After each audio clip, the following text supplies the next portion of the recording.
Veli Demir Otomatik, Veli Demir Filoları Yönetim Kurulu Başkanı. Antalya Senik Yağlı Pehlivan Güreşleri altın kemerli güreş ağamız Sayın Veli Demir adına güreşiyor. Cumhuriyetimizin kuruluşunun 100. yıl baş pehlivanı, Türkiye Cumhuriyeti baş pehlivanı Yusuf Can Zeybek, Antalya Tepez Duran. Antalya Büyükşehir Belediye Başkanımız Sayın Muhittin Böcek adına görüşüyor. Yine bugün burada Fortis Tarımlar Yönetim Kurulu Başkanı Genç İş İnsanı Sayın Süleyman Alkan adına görüşüyor. 2006 yılı tarihi baş pehlivanı Osman Aylun, Antalya Serik. Antalya Serik Belediye Başkanımız Sayın Doktor Kadir Kumbul adına güreş yapıyor. Yine bugün burada Karabulut Emlak İnşaatları sahibi ünlü iş adamı Sayın Kenan Karabulut adına güreş yapıyor. Osman Kan, Antalya Serik. Antalya Büyükşehir Belediye Başkanımız Sayın Muhittin Böcek adına güreş yapıyor. Yine bugün burada Antalya döşeme altında faaliyet gösteren Varsaklı ünlü iş adamı Aydın Balık Ağları'nın sahibi iş adamı Sayın Aydın İnce adına güreş yapıyor. Cengizhan Şimşek, Antalya Serik. Bizler Koca Yusufların, Keremçoların, Kurtderelerin, Adalı Halillerin torunlarıyız. Bizler er meydanlarında sabaha kadar güreş tutup şehit düşen akıncıların torunlarıyız. Ne mutlu bu sahalarda güreş yapan Atatürk gençliğine, ne mutlu Türk'üm diyene. Allah Allah, İllallah, Muhammedur Resulullah. Bazı pehlivanlarımızın çeyrek final müsabakalarına. O güzel ederiz aferin hep beraber. Alkışlarla diyelim maşallah. Allah derman versin. Evet, Allah Allah nidaları yükseldi. Bir kez daha çeyrek final özelinde Antalya Kumluca Er Meydanı'nda.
Yusuf Can Zeybek ve Cengizhan Şimşek aynı kadrajdaydı. Yusuf Can Zeybek ekranlarda.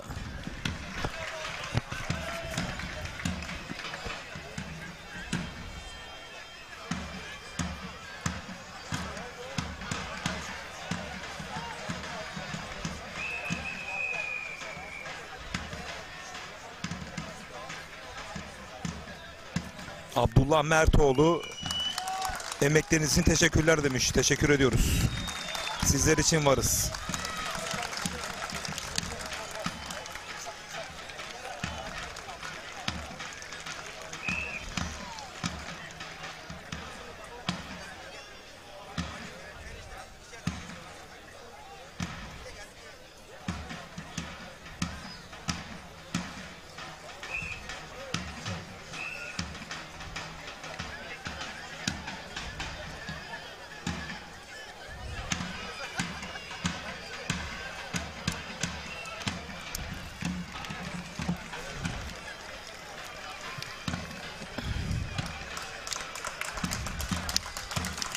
Mehmet yeşil yeşil ekranlarda.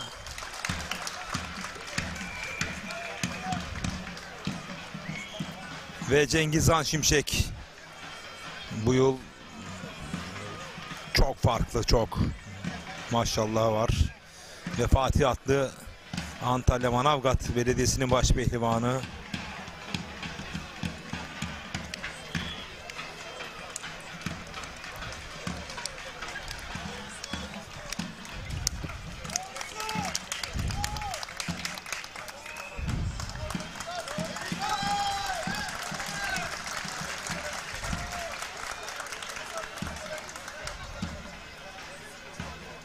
Başpehlivanların listesini çok acele tünellerine getirin. Her meydanında giriş olmayan pehlivanlar ve sivillerin tamamı çok acele her meydanı boşaltınız. Aksi takdirde ceza işlemi uygulanacaktır. Pehlivanlara önemli duyurulur. Salih İnce iyi yayınlar diliyor. Teşekkür ediyoruz. Salih İnce, Adem Karakaya iyi yayınlar diliyor.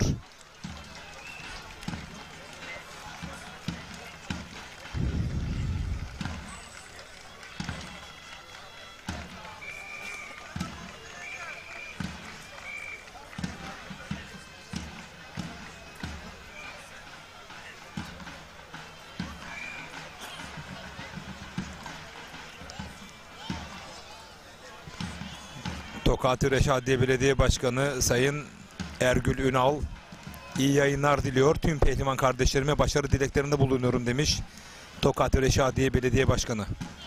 Bizler de teşekkür ediyoruz kendisine.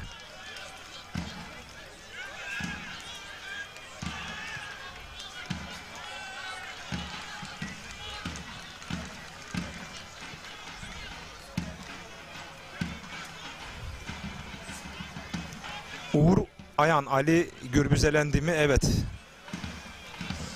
Ali Gürbüz Kürşat Şevki Korkmaz'a mağlup oldu puanlamada. Sakatlığı tam geçmemesine rağmen onu sevenler için yine çayıra çıktı. Her şeyini ortaya koydu.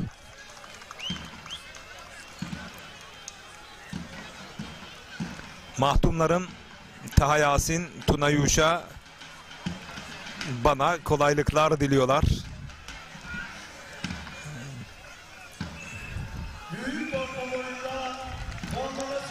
Şehzadelerime Antalya Kumluca'dan kucak dolu sevgiler yolluyorum. Taha Yasin ve Tuna Yuşa.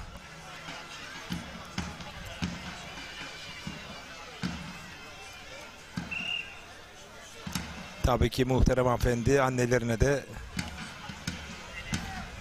sevgilerimi yolluyorum. Bursa'dan Ali Varol iyi yayınlar diliyor. Teşekkür ediyorum.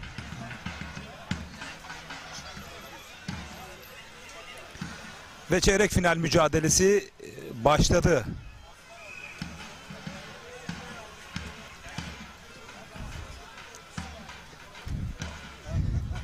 Kadir çok terin.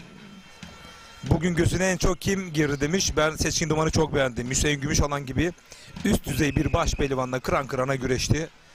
Açık söyleyeyim, Seçkin Duman bugün benim gözüme çok girdi. Yani haftaya 5 Mayıs Pazar günü ve 10-11-12 Mayıs Manavgat CV Enerji Yağlı Güreş Ligi'nde Seçkin Duman çok can yakacak. Sonra 5 Mayıs'ta Slovenya Bratislava'da yapılacak olan Avrupa Bilek Güreş Şampiyonası. Yorumlarınızı, mesajlarınızı güreşin hakkını verenler sosyal medya portalı Yağlı Güreş Pehlivanlar sosyal medya portalı Er Meydanı ve Er Meydanı Yiğitleri sosyal medya portalına mesajlarınızı yollayabilirsiniz. Bratislava'da bilek güreşine çıkacak. Orhan Okulu'yu Serdar Yıldırım 3. turda puanlamada yendi. Cem Efe Gülen. Kıymetli konuklarımız, minik bir boyunda final. Antalya Serik Gümüş Mahalle muhtarımız, Akdeniz'in, Antalya'nın en genç muhtarı Afyon'dan Selim Zoroğlu selamlar demiş. Serik Gençlik Merkezi'nin Cengiz Koç kral şanssız demiş. Kral daha henüz tam ritminde değil. Çünkü ciddi bir sakatlığı söz konusuydu. Buna rağmen her şeyini ortaya koydu. Nazif Arı adına güreş yapıyor.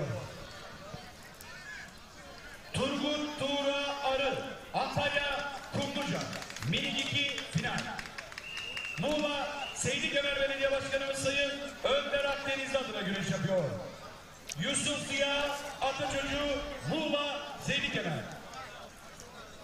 Denizli Pamukkale Belediye Başkanımız Sayın Ali Rıza Sinop'tan Avcı Güven Gündoğdu. Ekin TV'ye teşekkürler demiş. Selamlar demiş.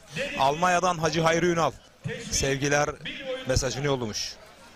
Denizli Pamukkale Belediye Başkanımız Sayın Ali Rıza Ertamur Beyefendi adına güreş yapıyor. Hüseyin Teoman Güngör Denizli.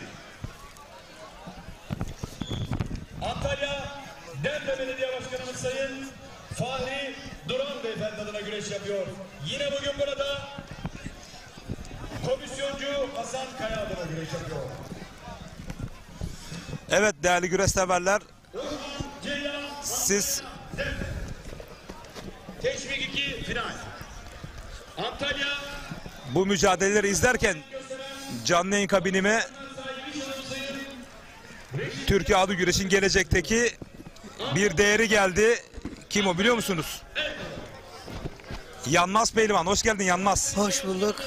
Bugün kaçıncı oldun? 3. oldum. Madalyayı aldın. Evet. Kime armağan ediyorsun bu madalyayı? Bu madalyayı en başta Altınova Belediye Başkanımız Yasemin Fazlıca, sonra aileme hediye ediyorum, anneme babama. Evet bu arada Yusuf Can Zeybek Osman Aynur'u mağlup ederek adını yarı finale yazdıran ilk baş pehlivan oldu. Elini öpüyor Yusuf Can Zeybek. İlk yarı finalist oldu. Evet. Yanmaz. Evet. Yasemin Fazlıca Başkanımıza, aileme, ondan sonra kendi şahsi sponsorum Erbil Başaran sponsoruma, onlara armağan ediyorum bu madalyayı. Sezonun ilk madalyası olarak. Şimdi önümüzdeki hafta neredesin?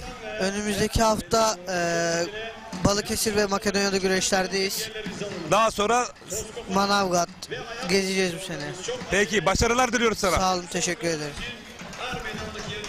Evet değerli güreş severler. İlk yarı finalist Yusuf Can Zeybek oldu, Osman Aynur'u mağlup ederek. pehlivanlarımızın dikkatine önemli olsun. Boylarında dereceye giren pehlivanlarımız derece ödül kürsüsüne kısmetler üzerinde olarak çıkacaklardır. Ekranda Cengizhan Şimşek, Osman Kan ekranın solunda müthiş bir mücadele. Mehmet Yeşil, Yeşil Enes Doğan sağ alt kadrajda. Fatih Atlı, Kürşat Şevki Korkmaz sağ üst kadrajda.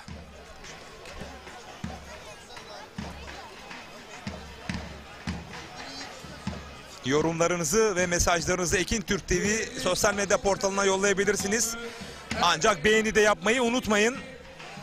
Er meydanı dışına çıkan Ordu Kumru'dan Ahmet Türkoğlu yayınlar diliyor. takdirde pehlivanlara ceza işlemi uygulanacaktır.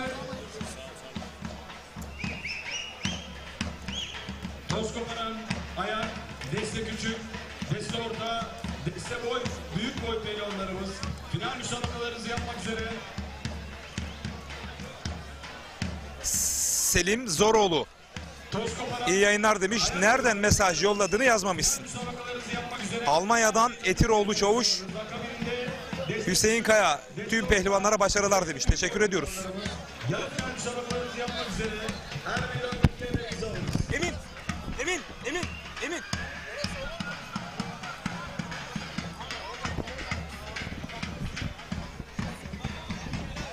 Görevli cetvel arterlerinden birisi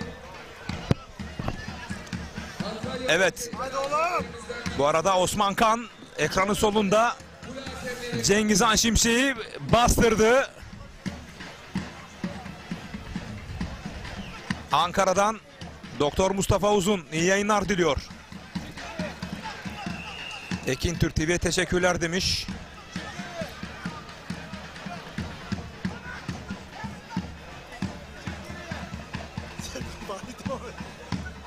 İlk yarı finalist Yusuf Can Zeybek oldu. Antalya Büyükşehir Belediyesi baş pehlivanı Yusuf Can Zeybek ilk yarı finalist oldu. Son Kırkpınar Türkiye Cumhuriyeti baş pehlivanı. Doktor Ahmet Kumrul adına Bir künde ekranın solunda Osman Kan'dan. Künde arayışında toparlandığı Cengiz Han şimdi bir kez daha kündeyi doldurdu. Künde mi kılçık mı? Osman Kan mı Cengiz Han Şimşek mi? Güreş karıştı değerli güreş severler. Kontra hücum yapmak istiyor. Paça kazıktan havalandırdı. Dengesi bozuldu. Bir kez daha toparlanmak istiyor. İç kasığa. Paça kazığa yüklendi Cengiz Han Şimşek. Bakalım kaçıracak mı? İç paçayı yakaladı. İç kasık ters paçada. Kurtulmak istiyor. Osman Kan yükleniyor. Cengiz Han Şimşek. Evet değerli güreş severler. Her an bitebilir ve Cengiz Han Şimşek inanılmaz parlak bir galibiyetle yarı finale yükseldi.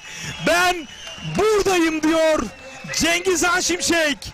O nasıl bir patlayıcı güç, o nasıl bir kontrol hücum Cengiz Han Şimşek. Daha geriden de alabiliriz. Kündeyi dolduran Osman Kan'ı bakın nasıl avladı Cengiz Han Şimşek. Vay vay vay.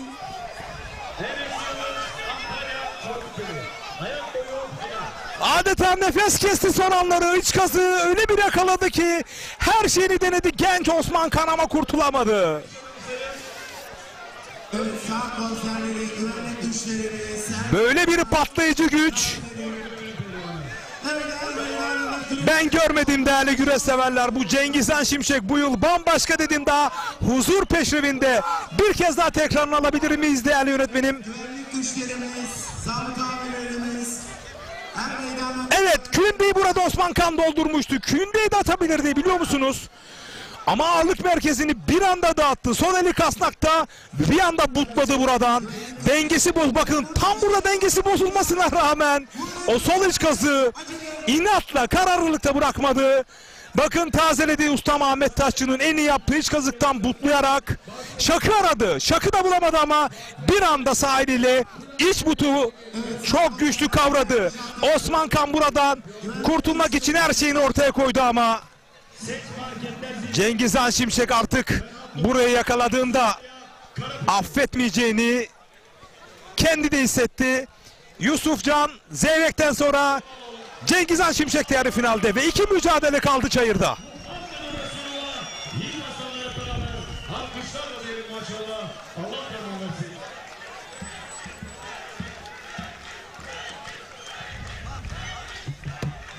burada işi olmayanlar lütfen burayı boşaltın. Evet, el meydanına boşaltıyoruz. Benim onlar, bak önümüzde lig güreşleri var. El meydanında işi olmayan pehlivanlar. İsimlerimiz alınıyor. Lütfen burayı çok acele boşaltalım. Balıkesir'den Ramazan Seren güreşe doyduk demiş. Musa Tozan Denizli Pamukkale'den iyi yayınlar demiş. Hüseyin Üstit'in harika güreşler oluyor. Ercan Aybek iyi yayınlar demiş. Türkiye'nin dört bir yanından mesajlarınız adeta yağıyor. Türkiye'nin hangi ilinde, ilçesinde, köyündeyseniz, Avrupa'da, dünyada neredeyseniz bizlere mesaj yollayın. Mehmet Yeşileşil'den bir tırpan denemesiydi. Araba anahtarı bulunmuştur. Kaybedenlerin Enes Doğan hemen toparlandı. alması önemli rica ediyorum. Değerli yönetmenim, evet sol kameramanımız, hayır o güreş değil, kaçırdı. Doğal değerli güreş severler. Saat 1'den beri canlı yayındayız. Kameramanlarımız da hakikaten çok yoruldu.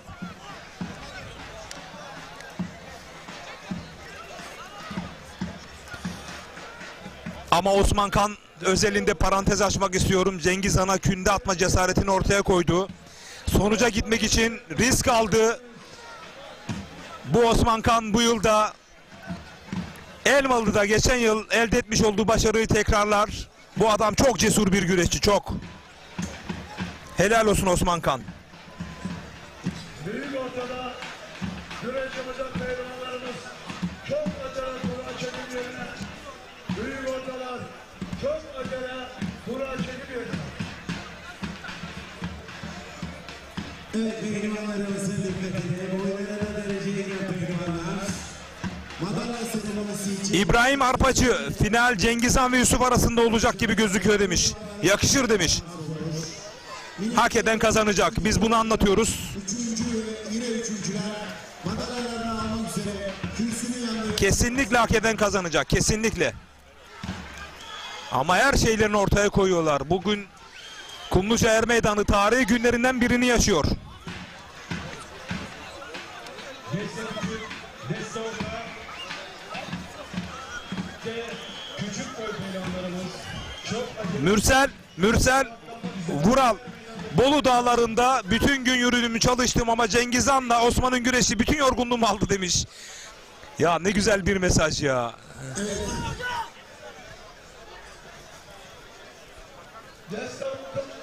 Hüseyin Özden, Ekin Türk TV'ye teşekkürler Manavgat'tan demiş.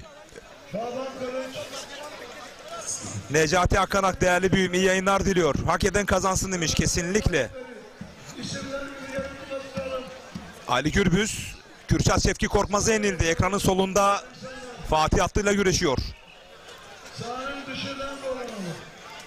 Güreşin hakkını verenler sosyal medya portalından Osman Kan ve Cengiz Han Şimşek'in o nefes kesen son anlarını an itibariyle izleyebilirsiniz.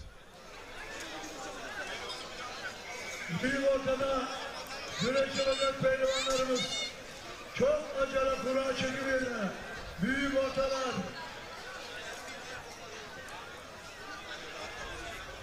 büyük ortada güreş olacak pehlivanlarımız çok acele cetvel hakimle gelmiş son çağrı. Pehlivan Necip Bülbül.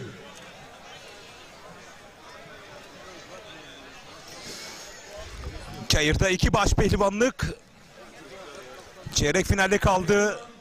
Mehmet Yeşileşil, Enes Doğan, Fatih Atlı, Kürşat Şevki Korkmaz. Er meydandaki yerlerinizi alınız. Haydi aslanlar.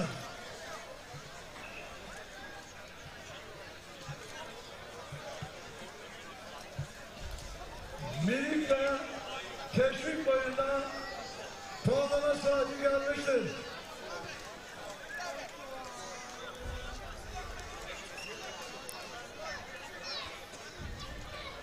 Abdülkadir Görel, Muhammed Kılavuz, Samsun Vezirköprü'den Kunduz'dan iyi yayınlar demiş.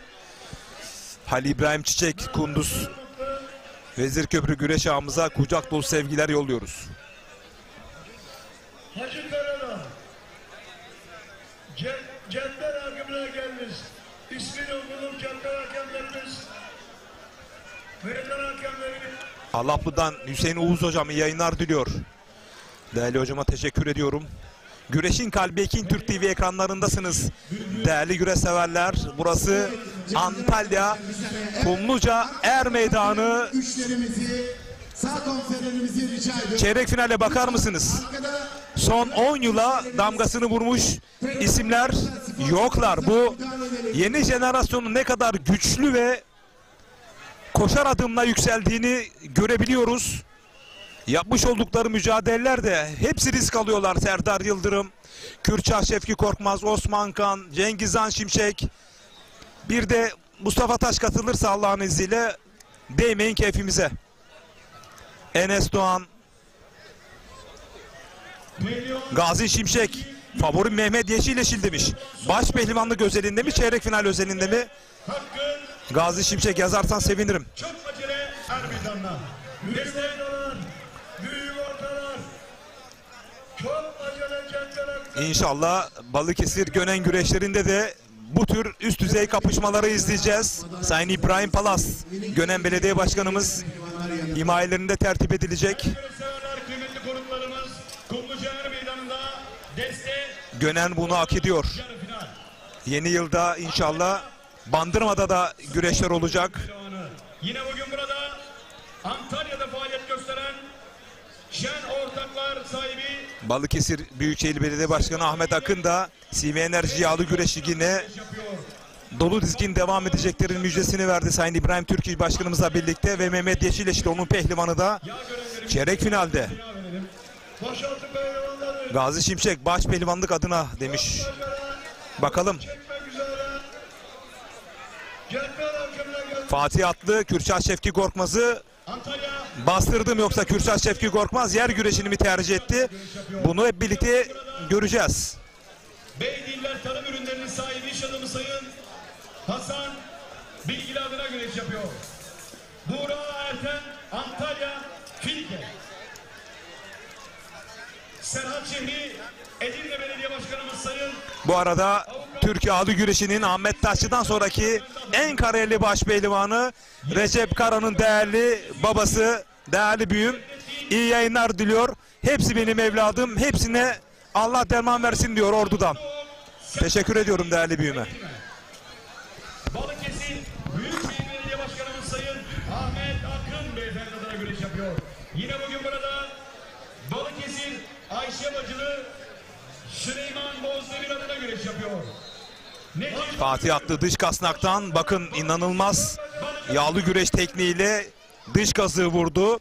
Ve sağ bileğinden de kaynattırarak uzattı rakibi Kürşat Şevki Korkmaz'ı. Bir ustalık örneği ortaya koyuyor. Fatih Atlı, Antalya Manavgat Belediyesi baş pehlivanı. Haydi aslanlar.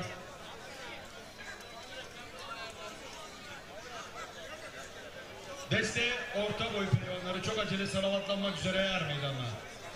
Fatih Atlı Allah Allah! keçi dikmesi ya da künde arayışı içerisinde. Muhammedur Resulullah! Yiğit aslanlara Hüseyin Yanatma iyi yayınlar diliyor. Teşekkür ediyorum değerli kardeşime. Allah derman versin. Aydın Yusuf haydi Fatih Atlı demiş. Çok acele Kürşat Şevki Korkmazcı yok mu? Mesaj yollasın. Benim değerli kadim dostum Antalya Siyasi Parti İl Başkanı Atınç Korkmaz'ın mahtumu. 30 yıl güreş yaptı kendisiyle. Ben de onu evladım gibi severim ama hak eden kazansın. Fatih de bizim evladımız, kardeşimiz. Deste orta boy pehlivanlarının son çağrıları çok acele salavatlanmak. Benim tanıdığım Fatih Atlı puanlama öncesi mutlaka bir risk alıp sonuca gitmek isteyecektir. Olursa olur, olmazsa puanlamaya gidecek güreş. Meryem Çoban İskenderun'dan selamlar demiş. Teşekkür ediyorum. Muhterana Avdacım. Hüseyin Güler, Ali Gürbüz devam ediyorum. Ali Gürbüz 3. turda puanlamada elendi. Kürşat Şevki Korkmaz da ekranın solunda güreşiyor. Fatih Atlı künde arayışı içerisinde. Kürşat Şevki Korkmaz paçaya çok güçlü. Adeta ellerini puntladı. Evet, yedik bir boy pehlivanları kürsüye. Işıklandırmalar yeterli değerli güreş severler. Karanlıktan biraz Orta boyda yarı final. bahsediyorsunuz ama bence gayet net ekranlarda. Erhan Güzel Beyefendi adına güreş yapıyor. Serkan Tarım, Samsun. İstanbul Çatalca Belediye Başkanımız Sayın Olcay Koç fark etmez Recep abi, gece 12'ye kadar ekran başındayız demiş. İstanbul. Ankara Büyükşehir Belediye Başkanımız Sayın Mansur Yavaş Beyefendi adına güreş yapıyor. Yine bugün burada Antalya Kaş'ta faaliyet gösteren Mehmet Akif Kocakaya adına güreş yapıyor. Özer Özgür Aslan Şehzadeler Diyarı Amasya. Güreşin kalbi Ekin Türk TV'de Özparlar Antalya Kumluca yağlı pehlivan güreşlerindeyiz. Önümüzdeki hafta pazar günü, 5 Mayıs pazar günü Recep Büyük Muğla, Fethiye, Karaçul Hayare Meydanı'nda Antalya olacağız. Ekin Türk TV olarak, tek yayıncı kuruluş olarak Allah Allah ev sahipliği yapacağız. illallah Nuh Fethiye Belediye Başkanım Sayın Alim Karaca himayelerinde tertip edilecek. Yine 70 baş pehlivan kol bağlayıp güreş tutacak. Orada da akşama kadar birlikte olacağız. Hani bir Sivas Spor taraftarı vardı ya, sabaha kadar buradayız. Buradayız, fark etmez. Çıralar yandı, Evet, o ışıklar sahaya vuruyor. güreş severler, kıymetli konuklar. Bu er meydanında Ümit Özden, Kemal Emer, Aydın Yusuf, Hüseyin Uyanık, Emin Öztürk, Necip Temel, Yönetim Kurulu Başkanı Celalettin Ulukaya, hepinize teşekkür ediyoruz. Çok mesajlar geldi, şimdi ayrı ayrı yer veremiyoruz. Sayın Ercan Cengizhan Şimşek ve Yusufcan Zeybek'ten sonra yarı finale kimler kalır soru bu. Şimdi mesajlarınızı bu doğrultuda yollayanlara mesajlarda yer vereceğim. Mehmet Yeşil Yeşil mi, Enes Doğan mı, Fatih Atlı mı, Şevki Korkmaz mı? yollayacağınız Evet, yine bu doğrultudaki mesajlara yer vermeye çalışacağım. ağırlık kupasını takdim etmek üzere. Atasporu güreş çok sever. Kumluca Fatih Atlı çalışkan yükleniyor. kaymakamı Sayın Dış kasnaktan Erdemir'i meydana davetimi arz ediyorum. Yine Bitlis Güroymak'tan Muhammed Ali Karaaslan. 5. gelen Teşekkürler Ekin Türk TV demiş. Pehlivan güreşleri tertip komite başkanımız Harun Bulut, Kürşat Şevki Korkmaz ve Mehmet Yeşileşil yarı finale çıkarlar demiş. Doktor Sayın Mesut Avcıoğlu meydana davetimi arz ediyorum. Fatih Doğan, Enes Doğan kalır demiş. 5 yıl tarihi Yunus Aksoy, Fatih Atlı. yazılan ağların ağası Kırkpınar ağamız Sayın Seyfettin Selim. Değerli ağamız Sayın Ercan Samur'a Suat Abrakuas, Fransa'dan, Paris'ten izliyorum Atasporumuzu demiş. Fatih Atlı dış kasnaktan tekrar yöneldi. Kürşat Şevki Korkmaz muazzam bir altçılık sergiliyor. İbrahim Arpacı, Kürşat puanlamaya götürürse alabilir demiş. Muhtemel olabilme ihtimali yüksek. Seyhan Arslan, Çanakkale Çarda güreşlerin altın kemerli güreş ağası. İyi yayınlar. Tüm yiğitlerimize Allah derman versin diyor. Seyhan Arslan abime Çanakkale'ye kucak dolusu sevgiler. Değerli büyüme. evet yine tarihi Kırkpınar ağının altın harflerle yazılan ağların ağası Kırkpınar ağamız Sayın Seyfettin Selim. Kumluca Kaymakamı Sayın Tekin Bir Erdemir'i ters ne aradı bakalım. Evet, düdük çaldı. Dış kasnaktan ayak sarması denedi. Bakıyoruz kim kimi açtı. Tekrar alın değerli öğretmenim. Hemen tekrarını alalım. bu güzel tablayı coşkuyla alkışlıyor. Kas kanadı, kas kanadı. Bakalım. Bir anda kas kanadından ortadayım. Yeniş de olabilir. Sol eli, sağ eli yere değdiyse kesinlikle yeniş vardır. Ama sağ eli yere değdi mi değmedi mi var, mutlaka izleyecek. Tekrar alalım değerli yönetmenim. Çok kritik bir işte dış kasnaktan bir anda kas kanadına yöneldi. Sağ eli yere değdi mi değmedi mi? 5 numaralı hakem inanarak düdüğü çaldı ve koşarak geldi. Fatih Atlı, size söylemiştim, puanlama güreşi gelmeden bir kez yenişi arayacak dedim. İşte bakın, sağ eli bakalım yere değdi mi? Açıldı mı? Göbeği gökyüzünü gördü mü? Göbeği yıldızı gördü mü? Bir kez daha alabilir miyiz değerli yönetmenim? Şu anda Kule VAR'dan izliyor.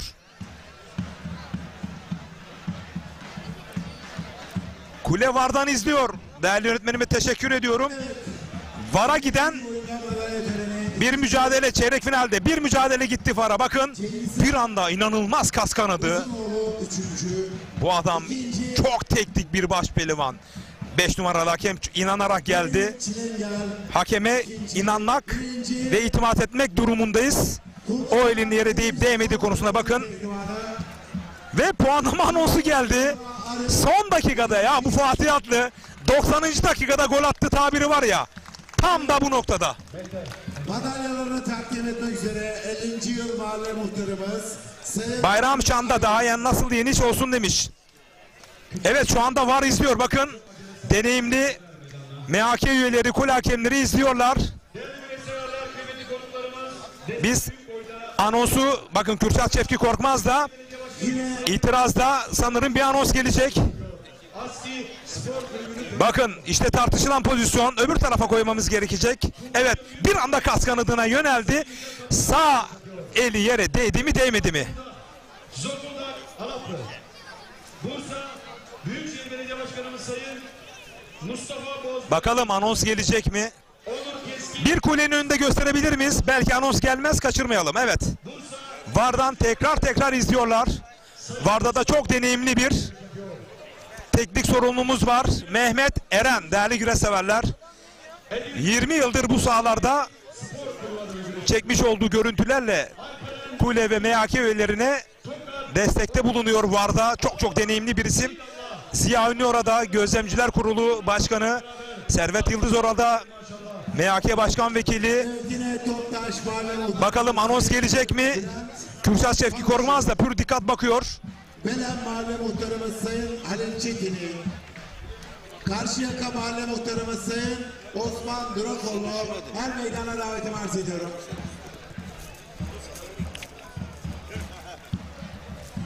Puanlama mücadelesi de başladı. Enes Doğan ve Mehmet Yeşilleşil arasında.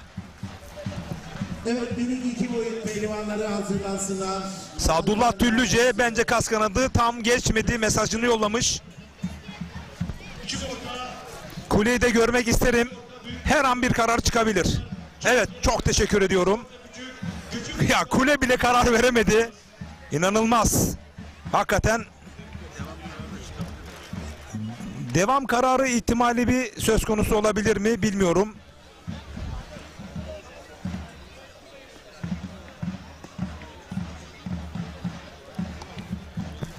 Evet, hizmetin gizli bir Mehmet Sarıdiken Fatih Atlı yapacağını zaten yapmış demiş. Mesaj yollamış. pehlivanlarımızın Hasan Cengiz yukarıda. Kulede Servet Yıldız. madalya töreni. Bir anons bekliyoruz. Anons edilmesi zaruri. Bakın buradaki binlerce güreşsever, ekranları başındaki milyonlarca güreşsever pür dikkat bekliyor. Fatih Atlı, Kürşat Şevki Korkmaz mücadelesinin sonucunu. Evet, minik iki boyu pehlivanları kürsüye. Hüseyin Demiralay devam kararı çıkabilir demiş. Bakıyoruz. Evet, minik iki boyu pehlivanları kürsüye. Evet, anons geliyor. Boyutla üçüncü. Evet. Buğra Yılmaz. Konuca Demirspor. Evet, galip anonsu yapıldı. Üçüncü. Yine üçüncü. Fatih Atlı yarı finalde değerli güreşseverler. Belediyesinin pehlivanı. Fatih Atlı yarı finalde. Bir kez daha tekrarını alabiliriz. Güreşseverlerimiz görmek istedikleri mesajları yolluyorlar. Evet, bakın işte bu yapmış olduğu hamlede Fatih Atlı Yusuf işte burada sağ elinde yere değdirdiği için Ziya'da birinci. göbeğde yıldızı gördüğü için açık kararı verdi. Kule hakemleri MHK Başkanı Mehmet Yılmaz, MHK Başkan Vekili Servet Yıldız ve kule hakemleri yarı finalde Fatih Atlı tek bir mücadele kaldı. Çayırda. Antalya Büyükşehir Meclis Üyemiz Sayın Halil Karataçı. Antalya Büyükşehir Belediyesi Meclis Üyesi Sayın Murat Yıldırım'a. Kumluca Meclis Üyemiz Sayın Cemil Demirözü. Kumluca Meclis Üyemiz Sayın Türker Urası her meydana davetimi arz ediyorum. Küçük orta, büyük boy pehlivanlarımız Haydar Sanlar. Evet, yine minik iki boyutlu ikinci Daniel Erfani.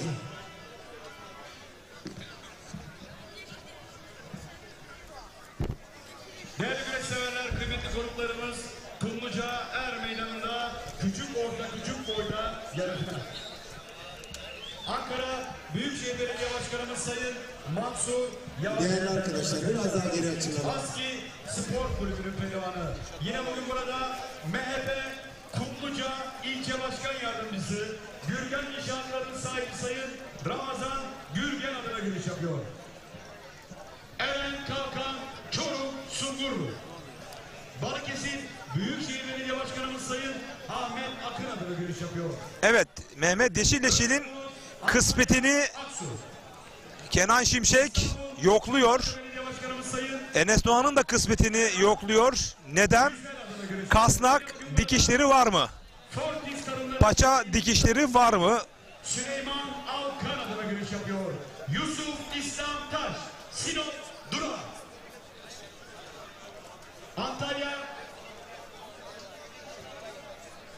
Antalya Konyaaltı Belediye Başkanımız Sayın Cem Kotan Beyefendi adına güreş yapıyor.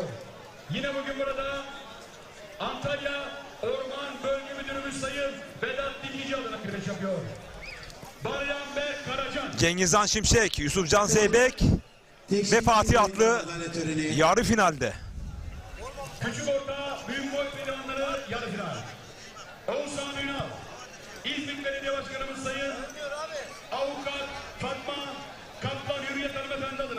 yapıyor. Oğuzhan Enal, Kocaeli, İzmir. Büyük Orta Başaltı yarı final için er meydanına. Büyük Orta Başaltılar. Balıkesir Büyükşehir Belediye Başkanımız Sayın Ahmet Akın beyefendi adına güreş yapıyor. Tuntağan Avşar, Mersin, Tarsus.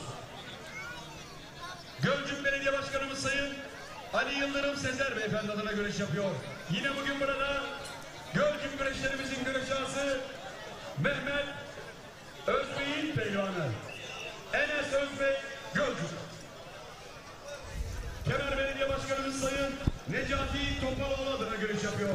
Yine bugün burada Kemer iş adamı eniştenin yeri köfte kokoreçlerinin sahibi Kızım Ezgi Neva ile izliyoruz demiş.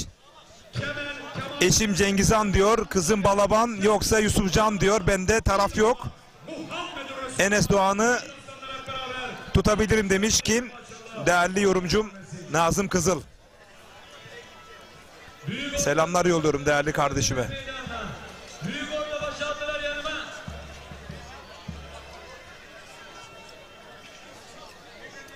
Gençler bir boyunda puanlama saati gelmiştir.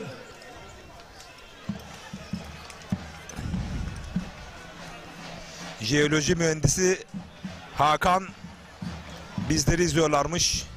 Büyük Orta Başaltı pehlivanları İyi yayınlar diliyor. Teşekkür ediyorum. salavatlanmak üzere her meydandaki yerlerinizi alınız. Değerli kardeşim Mithattin de bizleri izliyorlarmış.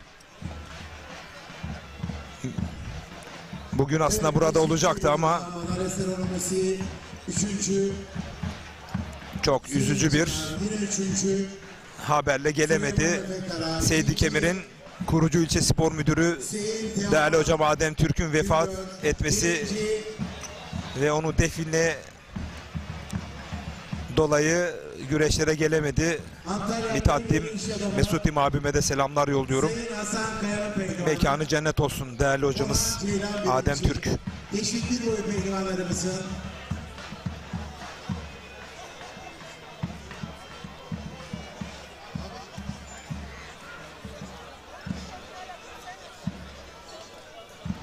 Davulcular, başaltı bir boyunda yarı final müsabakası yapacak pehlivanlarımız çok acele er meydana geliniz. Büyük orta boyu yarı final müsabakası. Sakarya Büyükşehir Belediye Başkanımız Sayın Yusuf Alemdar adına güreş yapıyor. Burdur'dan Ali Gün hak eden kazansın demiş. Teşekkür ediyorum. Balıkesir Büyükşehir Belediye Başkanımız Sayın Ahmet Akın adına güreş yapıyor. Yine bugün burada Balıkesir Bigadış'ta faaliyet gösteren Ertemler Un ve Yem Fabrikaları sahipleri Sayın Mustafa Ertem ve Mustafa Ülker adına güreş yapıyor. İhsan Derin, Balıkesir Bigadiş. Balıkesir Sındırgı Belediye Başkanımız Sayın Serkan Sak adına güreş yapıyor. Yine bugün burada Balıkesir'de faaliyet gösteren Balıkesirli ünlü iş adamı Sayın Serdar Sönmez adına güreş, Sefer Sönmez adına güreş yapıyor. Burak Bozkurt, Balıkesir Sındırgı. Denizli Büyükşehir Belediye Başkanımız Sayın Bülent Nuri Çavuşoğlu adına güreş yapıyor. Yine bugün burada Bu arada Kocaeli Büyükşehir Belediye Başkanımız Sayın Tahir Büyükakın Kumluca Er Meydanı'nda güreşen tüm pehlivanlara başarı dileklerinde bulunuyorum. Allah derman versin mesajını yollamış. Sporun başkenti Kocaeli'den demiş değerli kurum en üst amirim Kocaeli Büyükşehir Belediye Başkanım Sayın Tahir Büyükakın. evet eşit bir boy. Bugün için Kocaeli baş pehlivanlar biraz podyum dışında kaldı ama Hüseyin Çınar 3. önümüzdeki haftalarda performansları yükselecek kanaatindeyim. Başaltı pehlivanlarımız Kocaeli'den çok acele salavatlanmak üzere her meydandaki yerlerinizi alınız. Evet pehlivanlarımızın madalyalarını takdim etmek üzere Kumluca Esnaf ve Sanatkarlar Odası Başkanımız Selçuk Çınar'ı ve yine Kumluca Ziraat Odası Başkanımız Sayın Hidayet Gökçe'yi, Kumluca Sanayi Odası Başkanımız Yanlış evet. Durmuş Tomaş'ı Teşekkür ediyorum değerli öğretmenime. her meydana davetimi arz ediyorum.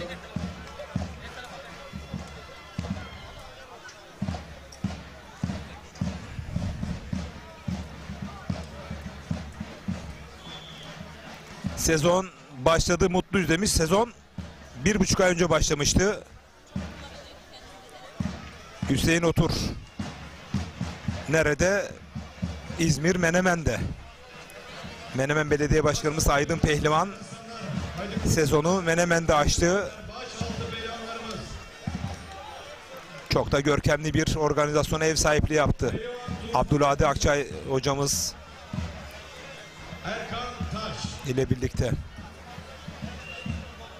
Serhat Abay,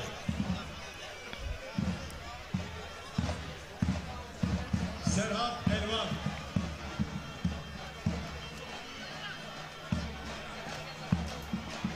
Pehlivan Davut Cansel, 3 yarı finalist belli oldu. Yusufcan Zeybek, Cengizhan Şimşek, Fatih Atlı. 4. yarı finalist Evet, gençlik iki Bakalım boyundan kim olacak? adama seremonisi. Mehmet Yeşilleşil mi, Enes Doğan mı? Pehlivan Tufan Güzel, Almanya Frankfurt'tan Özcan Meli. İki boyunda Mutlu üçüncü, akşamlar, sevgiler demiş. Gençlerimizin tertip komite başkanı, aynı zamanda Kumluca Belediye Başkanımız uzman doktor Sayın Mesut Avcıoğlu'nun pehlivanı Efe Koç 3.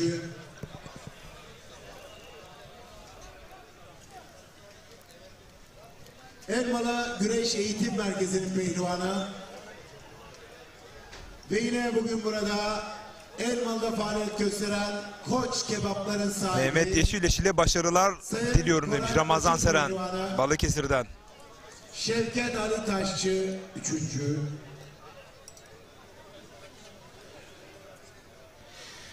Hanefi Yeşilyurt. Kasnak içi dikiş nedir? İkinci Kasnak Kaş içi daha çok değil. Kasnaktan sonra paçalara doğru inen dikişler var. pehlivanı. Yine Baldırların orada kasnaktan, kasıktan başlayıp dize kadar inen bunların sahibi baldır bölümünde kısmetlerde dikiş olur. pehlivanı.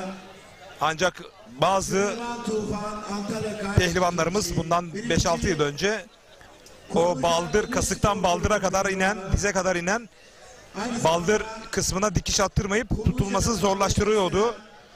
İç kazık yapılamıyordu. Dolayısıyla onun yoklamasını yaptı. Yol yardımları Kenan Şimşek. sahibi Adem Kaplan'ın pehlivanı Anıl Efe 1. başaltı boyunda sağlık görevlileri lütfen meydanına müdahale edelim. Pehlivanlarımızın madalyalarını takdim etmek üzere Kumluca Belediye Meclis Üyemiz Sayın Erkan Karamıklı'ya, Kumluca Belediye Meclis Üyemiz Sayın Hasan Açarı, Meclis Üyemiz Sayın Cahit Benli'yi, Meclis Üyemiz Sayın Mustafa Uysal'ı her meydana davetimi arz ediyorum. Değerli güreş severler, kıymetli konuklarımız, Kumluca Er Meydanı'nda başaltı boyunda yarı final müsabakaları 11-12 Mayıs tarihlerinde düzenlenecek olan Büyük Manavgat Yağlı Pehlivan güreşlerine tüm güreş severler... Bu dakikalarda Enes Doğan'ın atakları söz konusu. Niyazi Antalya Muratpaşa Belediyesi'nin baş pehlivanı. Burada kaçlı iş adamı Mehmet Akif Kocakaya adına güreş yapıyor.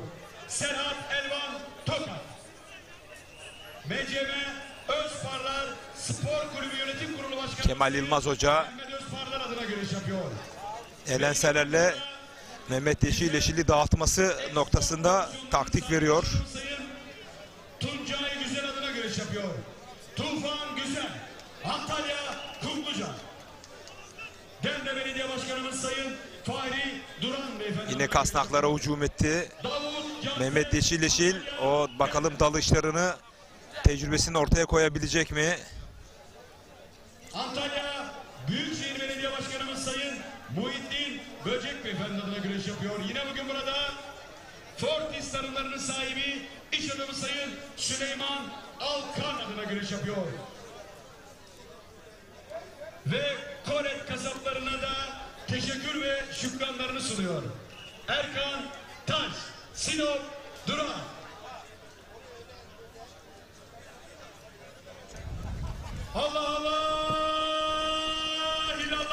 Puanlama güreşindeler. Puan alan güreşçi adını yarı finale yazdıracak. Toz koparan boyunca madalya töreni. Değerli güreş severler. Toz koparan boyu pehlivanları kürsüye.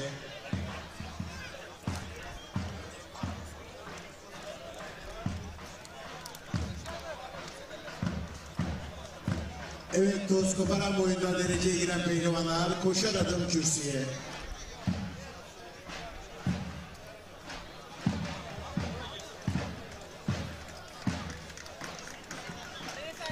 Toz koparan boyunda 3.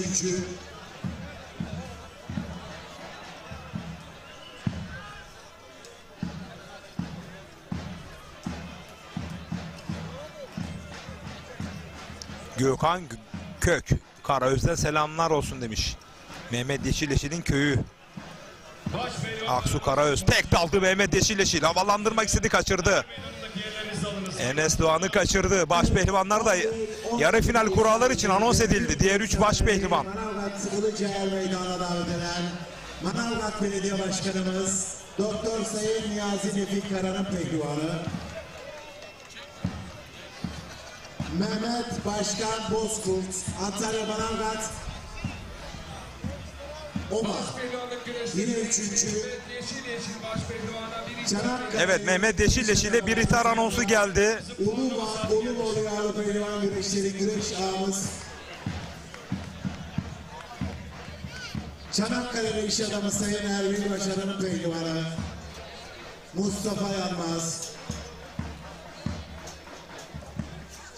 Korkuteli'de faaliyet gösteren Şişçi Ramazan'ın pehlivanı Enes Yıldız 2. 1.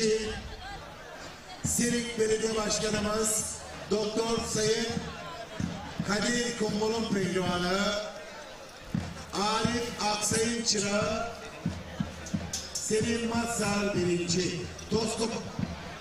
Toz koparan boyu pehlivanlarımızın madalyalarını takdim etmek üzere festival komite üyemiz Avukat Sayın Mehmet Emre Uysalı, Antalya Büyükşehir Belediyesi Meclis Üyemiz Sayın Bekir Birçalı, Kumluca Belediye Meclis Üyemiz Sayın Faik İlteli, Kumluca Belediye Meclis Üyemiz Sayın Mustafa Barsı, Ahmet Atalay, Yusufcan ve Cengizhan'ın yenişlerini izleyebilir miyiz? Evet, bu puanlama biter bitmez değerli yönetmeni Fatih Bedir çeyrek final özelindeki yenişleri tekrar ekranlara getirecek.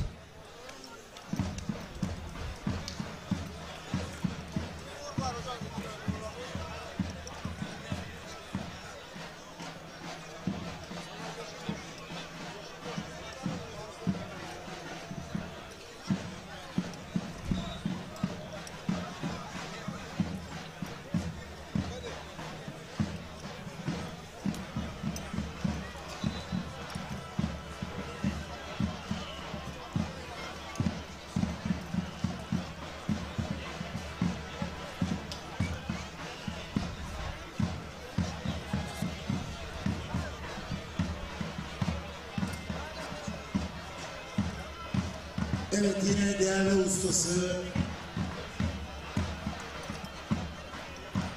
Ordu Aybas'tan Fatih Damga değerli hocam, din görevlisi değerli hocam. İyi yayınlar diliyor, teşekkür ediyorum. evet, değerli meclis üyelerimize teşekkür ediyoruz. Pehlivanlarımızın başarılarının devamını diliyoruz. Suud Cici Mekke'den selamlar demiş. Teşekkür ediyorum değerli hocama. Ayak boyunda 3.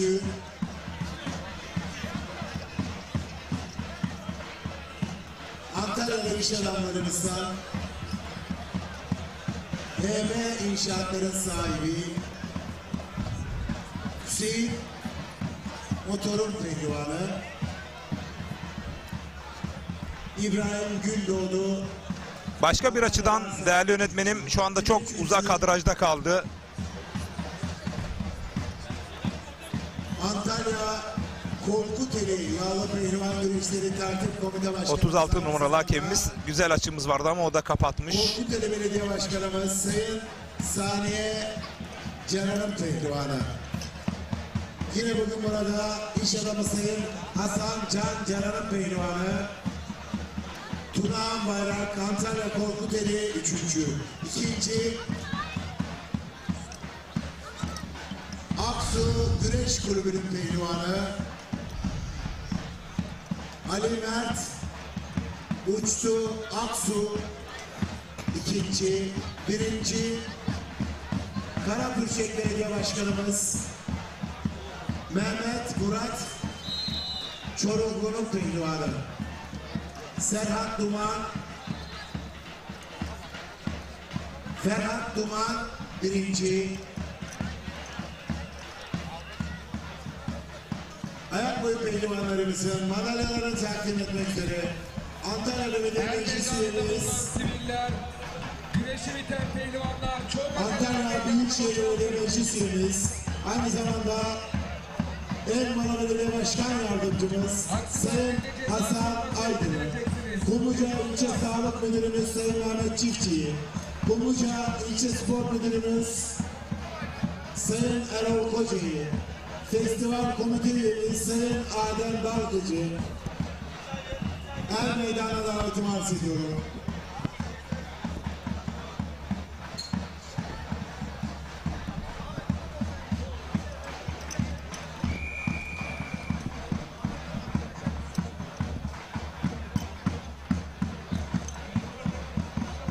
Hakan Özkan tüm pehlivanımıza başarılar demiş. Küçük boy, küçük orta, büyük Mehmet Ali Ambarcı. Selamlar abi. Allah'ın selamını verdik. Kaç defa okumadın demiş. İnan şu anda 1000'den fazla mesaj var. 1000 küsürlerde. Haklısın. Kaçırabiliyoruz. Mehmet Ali Ambarcı.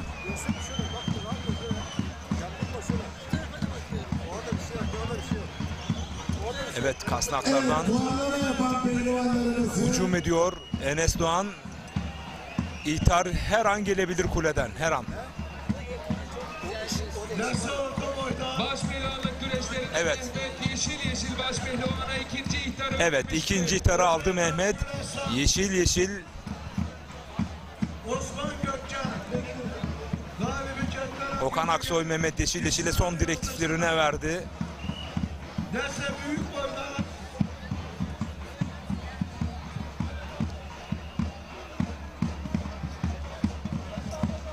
Derse büyük boyda. Ramazan Kavuklu, sahada çok insan var. Gerçekten öyle.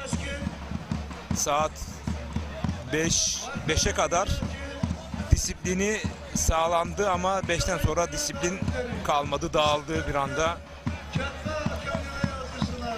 Bu noktada sanırım evet desteğe küçük boyda federasyonumuz mutlaka bir tedbir alacaktır. Çünkü 2 hafta sonra CV Enerji Adı Güreş Ligi var Antalya Manavgat'ta. Görevli güvenlik güçlerimiz el meydanında bulunan sivilleri sahanın kenarına alalım. Evet, bakın bu konuda anons geldi. Şu anda el meydanında bulunan sivilleri, güreşi biten pehlivanların tamamını sahanın kenarına alalım. Ordu Akkuş Seferli'den selamlar, buraları da görmek istedi demiş. İnşallah Mehmet Ali Ambarcı, inşallah. Zabıta amirlerimiz şöyle bir boşaltalım lütfen. Üçüncü ithar her an gelebilir. Mehmet Yeşil için tehlike çanları çalmaya başladı. Bakalım tecrübesiyle bir koltuk altı, tek kol, tek dalışlar sergileyebilecek mi? Enes Doğan kasnaklardan hücum ettiği sürece sonuca doğru, bakın tek kol arayışı içerisindeydi. Tek dalış arayışı içerisindeydi. Ben de inanın yoruldum. 2 kez üst üste tek kol cümlesiyle hata yaptım, özür diliyorum. Ahmet Hoşaf iyi yayınlar diliyor değerli büyüğüm, teşekkür ediyorum. Düzce Akçakoca'ya selamlar. Sağ komiserlerimiz. Bir tek dalış Mehmet Yeşil'den.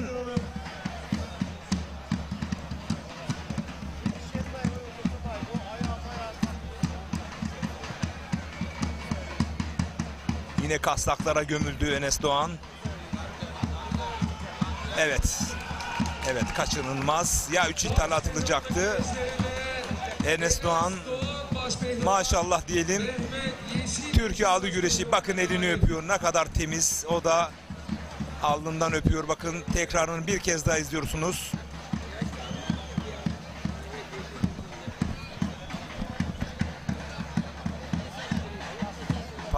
Kasnak ve paçadan çok güçlü yüklendi.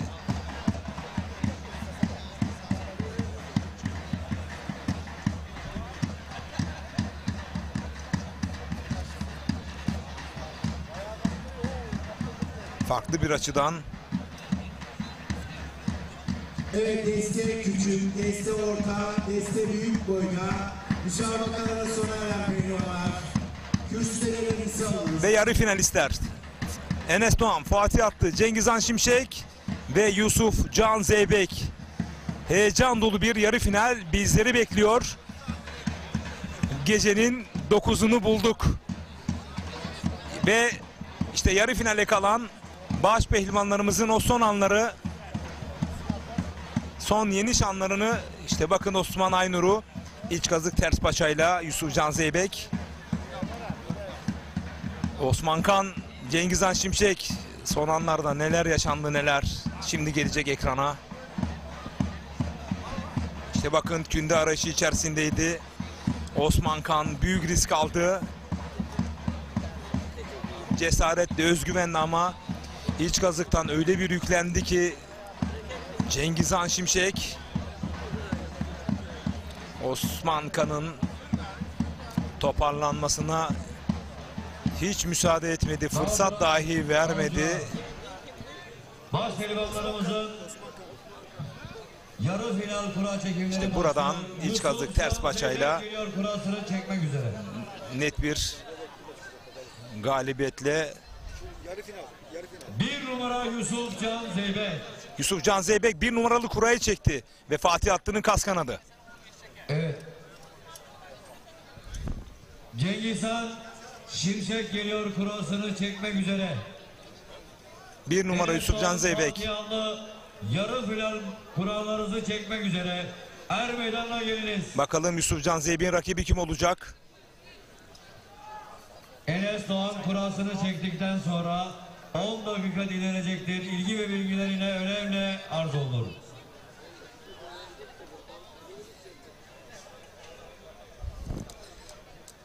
Cengizhan Şimşek geliyor kurasını çekmek Evet. üzere.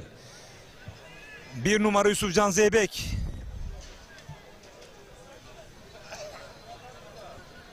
Cengizhan bakalım kaç kurayı çekecek? 2'yi çekerse erken final kanımcı olacak. 3 numara evet. Şimşek, Şimdi bu ikili ayrıldı. geliyor. Fatih Atlı ya Yusuf Can Zeybek'in ya da Cengizhan Şimşek'in rakibi olacak. 2 numara Yusuf Can Zeybek, Fatih Atlı, Cengizhan Şimşek, Enes Doğan. Kısa bir reklam arası, daha sonra Antalya Kumluca Er Meydanı'nda güreşin kalbi Ekin Türk TV ekranlarında birlikte olacağız. Çok kısa bir reklam arası. Sadece 1 dakika. Evet, Salavallah.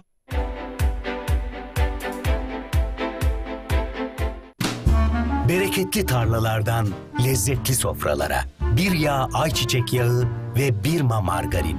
Türkiye'nin en büyük ayçiçek yağı üreticisi Trakya Birlik'ten.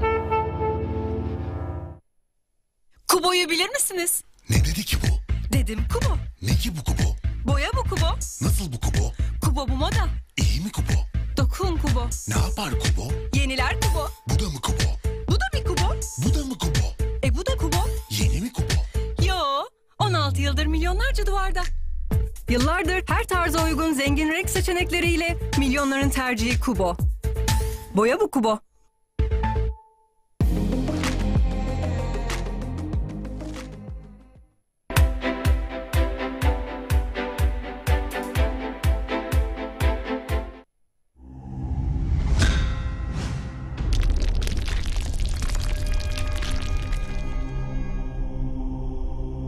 Bizi izlemeye devam edin. Başpehlivan Yusuf Can Zeybek, Başpehlivan Cengizhan Şimşek, Enes Doğan, Fatih Atlı. Salavatlanmak üzere lütfen başpehlivanlar Er Meydan'daki yerlerimizi alalım.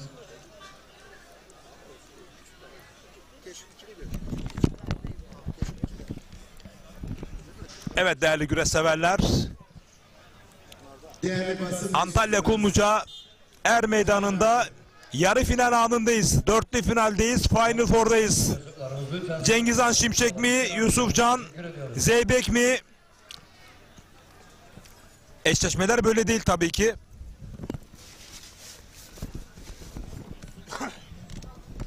Cengizhan Şimşek Enes Doğan'la Yusufcan Zeybek de Fatih Atlı ile kapışacak. Yağ görevlileri baş pehlivanlarımıza yağ verelim.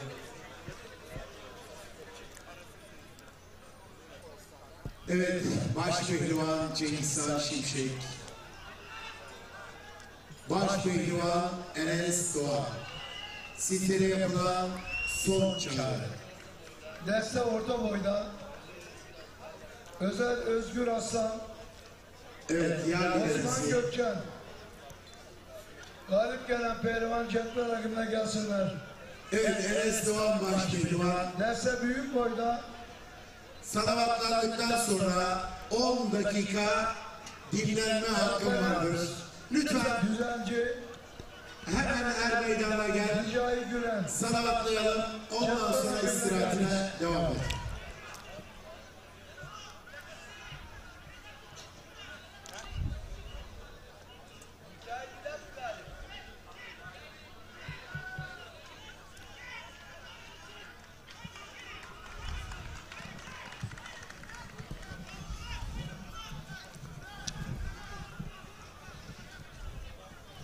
Evet baş pehlivanlar yarı finalde salavatlanacak.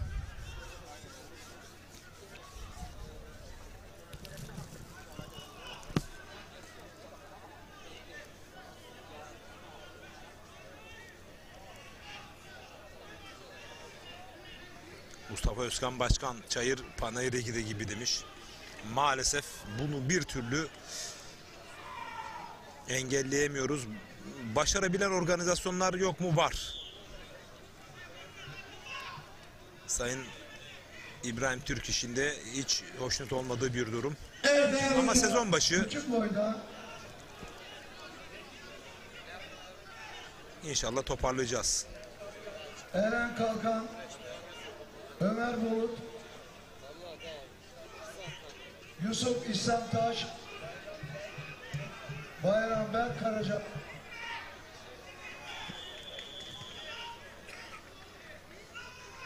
Hocam devam edelim. Devam edin.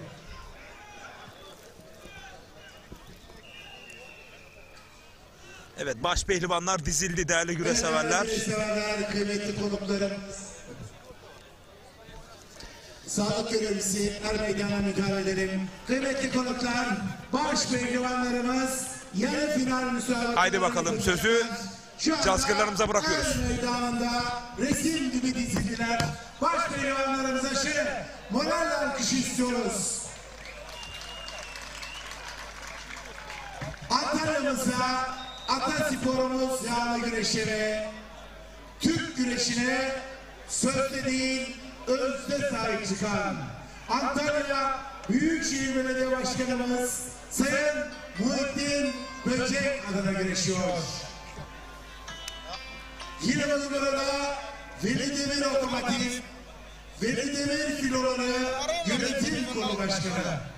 Antalya Sirkeyat Pehlivan Güreşleri Altın Kemerli Güreş Ağamız Sayın Veli Demir adına güreşiyor.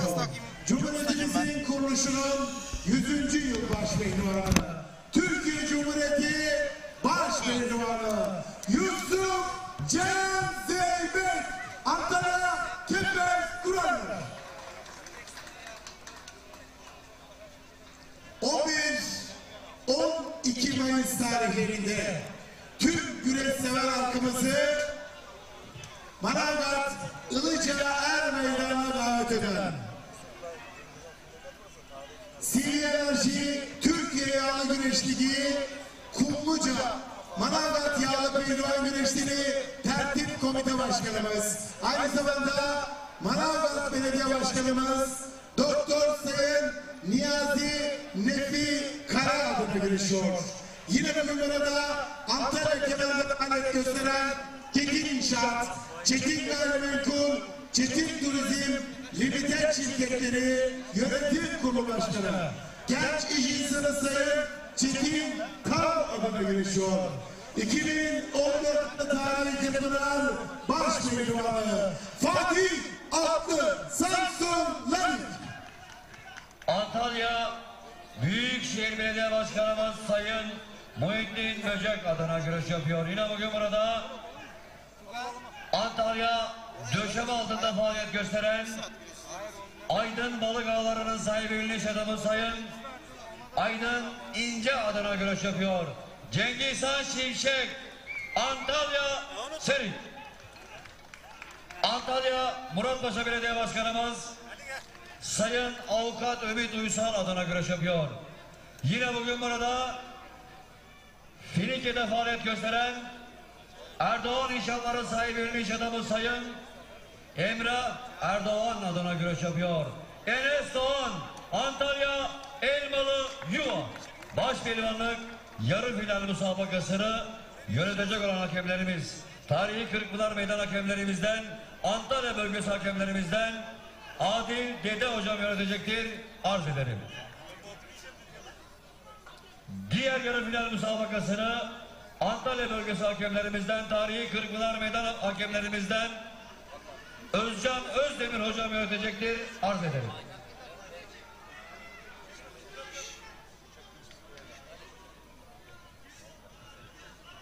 Evet, bir maniyle hemen salavatlıyoruz.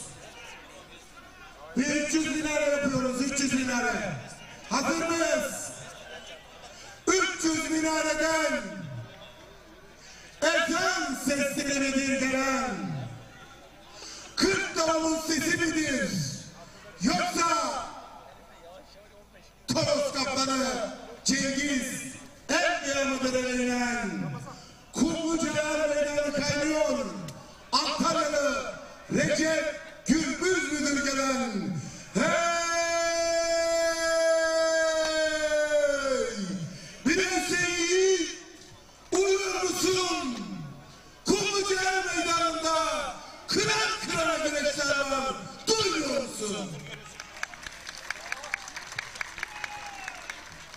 Allah Allah! İllallah! Muhammedur Resulullah! Baş pehlivanlarımızın yarı final müsabakalarına Hep beraber alkışlarla, dualarla diyelim maşallah. Haydi aslanlar, Allah derman versin. Evet, bizler de Allah derman versin diyoruz. Yarı final özelinde huzur peşrevinde baş pehlivanlarımıza.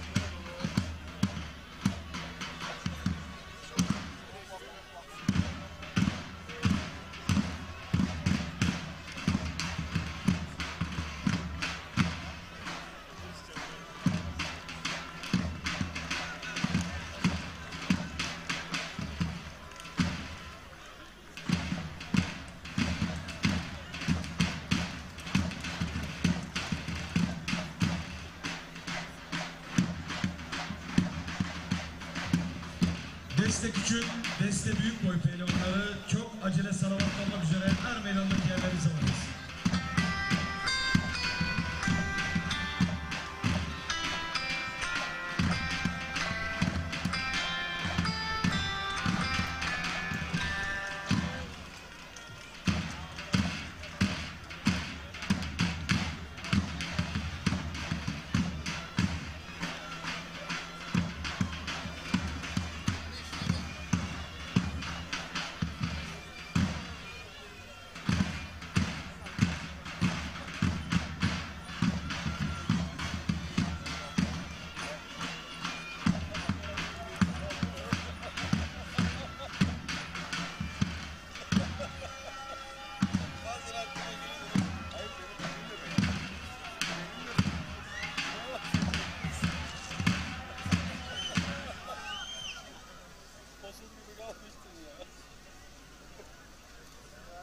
küçük orta, küçük boyda Eren Kalkan, Ömer Bulut, Yusuf İhsan Taş, Bayram Pek, Karacan galipleri cetvel hakimine gelip isimlerinizi yazdırınız.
Evet değerli güreş severler, ezanı Muhammedi Değerli güreş severler, bitti. saygıdeğer konuklar, deste küçük boyda Baş pehlivanlar final.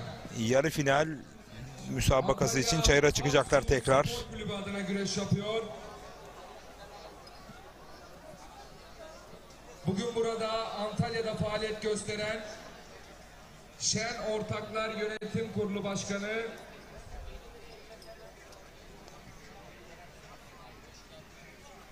Sayın Sefa İde ve Fevzi Coşkun adına güreş yapıyor. Faruk Çakır, Korkuteli Küçüklü.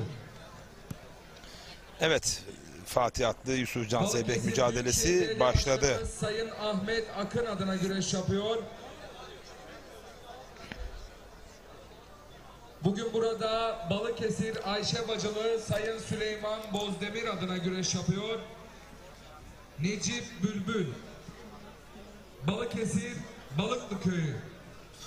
Allah Allah, illallah, Muhammedur Resulullah. Yiğit aslanlara final müsabakasında alkışlarla diyelim maşallah. Haydi aslanlar. Allah derman versin. Deste orta ve deste büyük boy pehlivanlarımız Haydi Aslanlar final müsabakası için er meydandaki yerlerinizi alınız.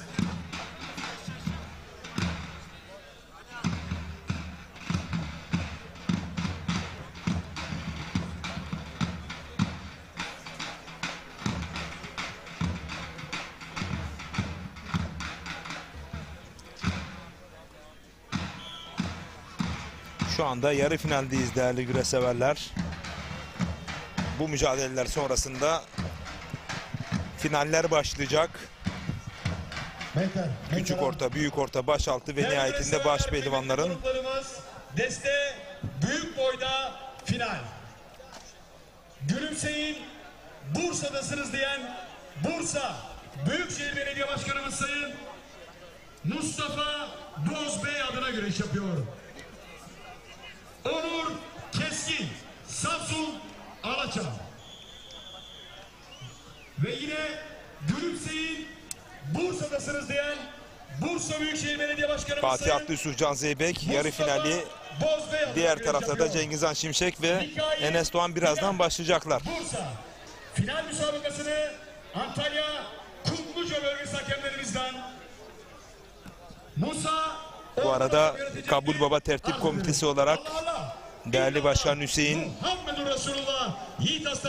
Erdal, İnci, Olcay Koç, İrfan Azar bizleri izliyorlarmış.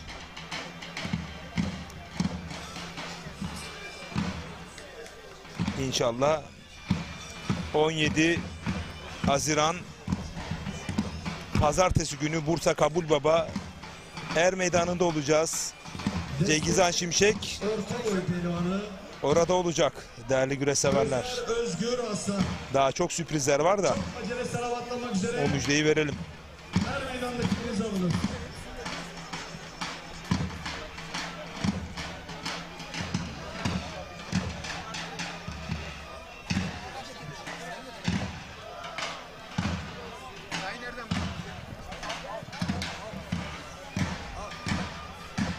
Fatih Atlı mı yoksa Yusuf Can Zeybek mi finalde adını kim yazdırır değerli güreşseverler? Diğer tarafta da Cengizhan Şimşek mi yoksa Enes Doğan mı? Finalde kimler olur? Öngörüleriniz. Küçük orta küçük, küçük orta, büyük boy pehlivanlarımız çok acele her meydandaki ellerinizi alın.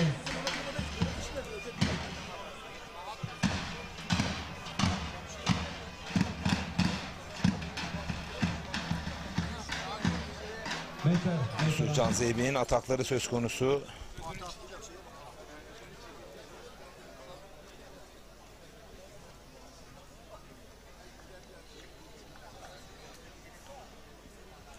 Az önce anons edildi. Evet şu anda da Enes Doğan çayıra doğru geliyor. Cengizhan Şimşek çayıra geldi. Yarı finalde tutuşacaklar. Deste orta boyda final. Antalya'da et piyasasına yön veren, Antalya ve Korkuteli'de faaliyet gösteren Kor Et Limited şirketleri yönetim kurulu başkanı Sayın Mustafa Bulut adına güreş yapıyor. Caner Arslan, İstanbul Çatalca. Ankara Büyükşehir Belediye Başkanımız Sayın Mansur Yavaş Beyefendi adına güreş yapıyor. ASKİ Spor Kulübü'nün pehlivanı. Yine bugün burada Antalya Kaş'ta faaliyet gösteren Mehmet Akif Bu arada Kocakaya Beyefendi adına güreş eski yapıyor. baş pehlivan Süleyman Bulut'un mahdumu değerli dostum Volkan Bulut iyi yayınlar diliyor. Final bakasını Serik bölgesi hakemlerimizden Sezgin Akış hocam yönetecektir. Tüm pehlivan kardeşlerime başarılar diliyorum demiş. Allah Allah illallah Muhammedun Resulullah. Geleceğin baş pehlivan namzetlerine beraber alkışlarla diyelim maşallah. Allah derman versin.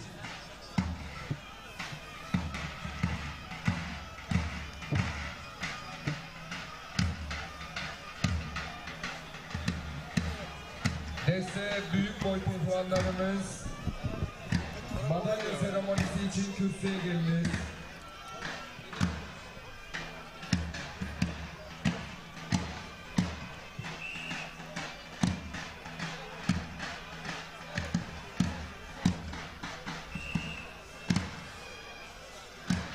Küçük orta küçük orta büyük boy pehlivanlarımız salavatlanmak üzere her meydandaki yerlerinizi alınız. Haydi aslanlar.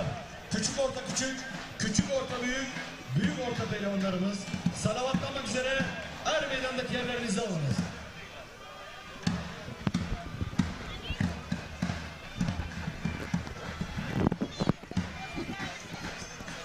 Hadi.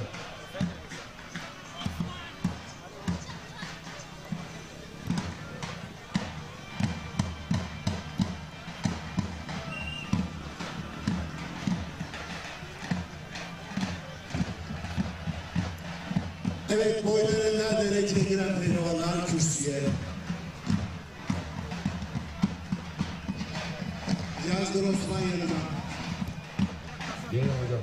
Antalya Kumluca Er Meydanı'nda yarı final anı. Dörtlü finaldeyiz. Final Four'dayız. Kazanan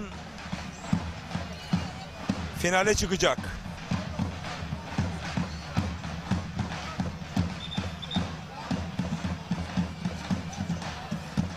Beytullah Uludağ kürsüye.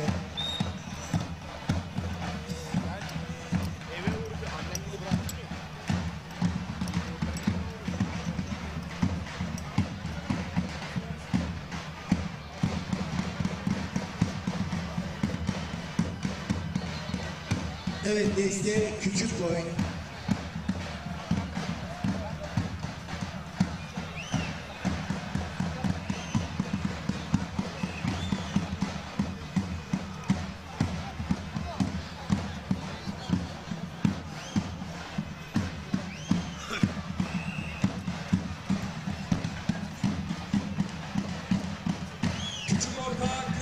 Küçük orta büyük boy pehlivanlarımız final müsabakası yapmak üzere çok acele her meydandaki yerlerinizi alınız.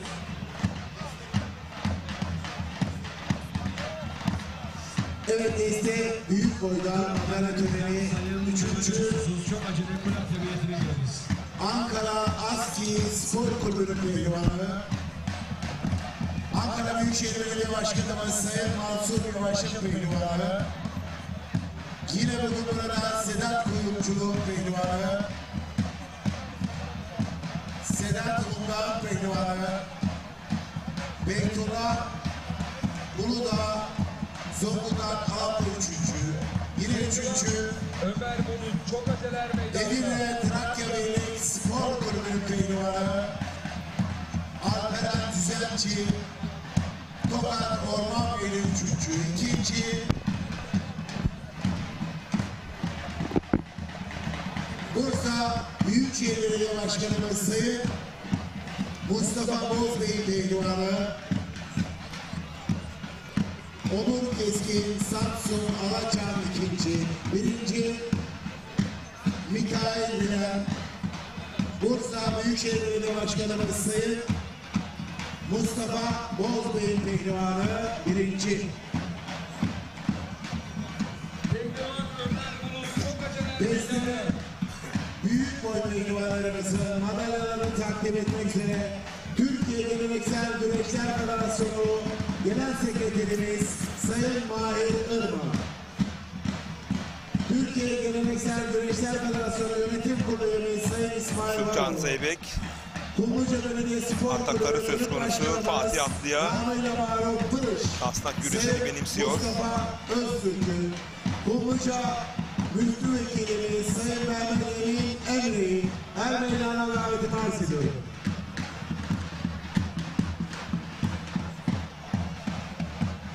Lütfen dikkat. Müsabakalar tamamen sohbetten sonra kule hakemlerimiz, cetvel hakemlerimiz ve meydan hakemlerimiz kule hakeminin önünde toplantıyı düzeni alacaktır. Tüm hakemlerimizin ilgi ve bilgilerine arz oldu.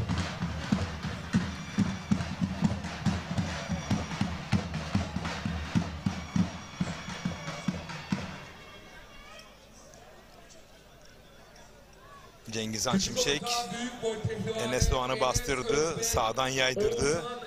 Erken bir galibiyet arıyor.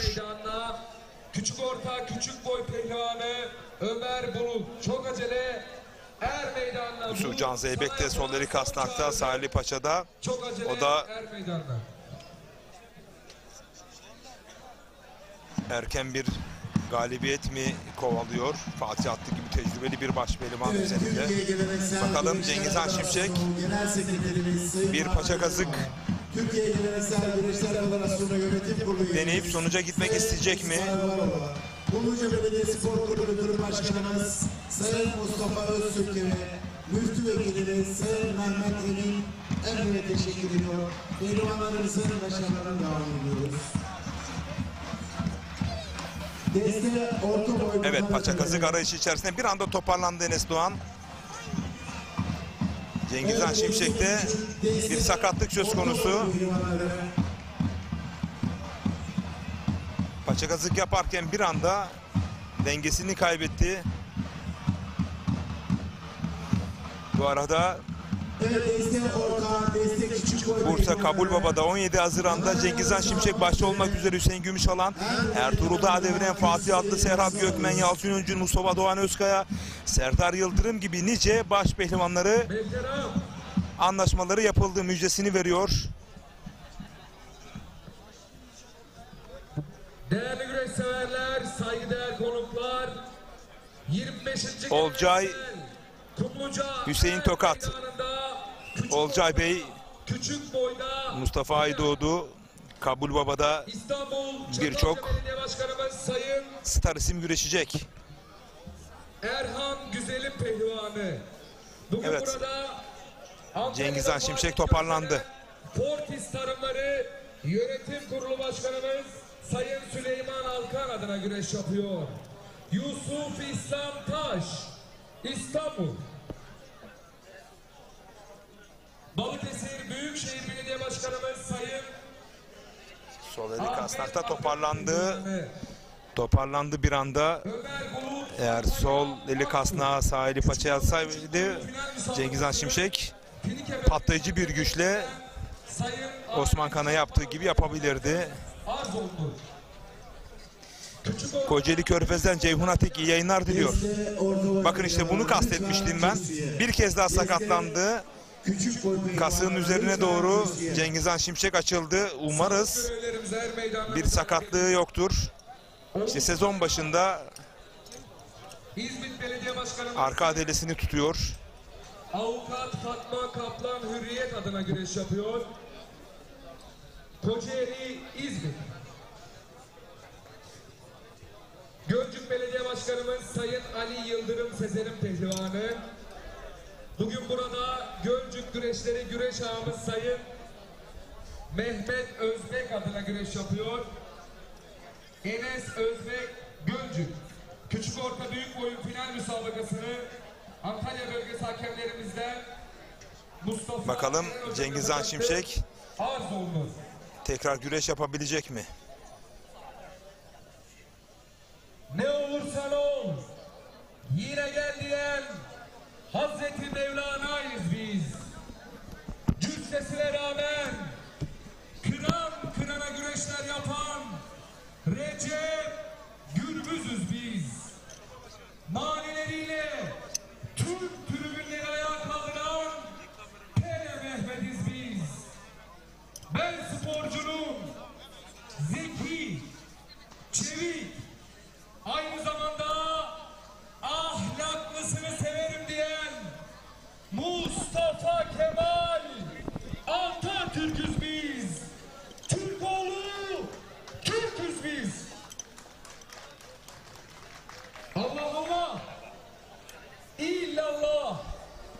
Bakalım Cengizhan Şimşek devam edebilecek mi? Küçük orta küçük, küçük orta büyük boy pehlivanlarına final müsabakasında alkışlarla diyelim maşallah. Evet, burayı boşaltıyoruz. Burayı boşaltıyoruz. Karşı taraftan Sayın Hacı Karadağ çok acele kul hakemiyetine geldi. Sayın Hacı Karadağ. Büyük orta boyunda final müsabakası yapacak pehlivan. Değerli yönetmenim, ekranı ikiye bölerek alabilirsek, çünkü karanlıkta biz de uzaktan göremiyoruz. Bakalım Cengizhan Şimşek devam edebilecek mi? Halen tedavi ediyor sağlık ekipleri. Orta boyda madalya töreni. Bakalım.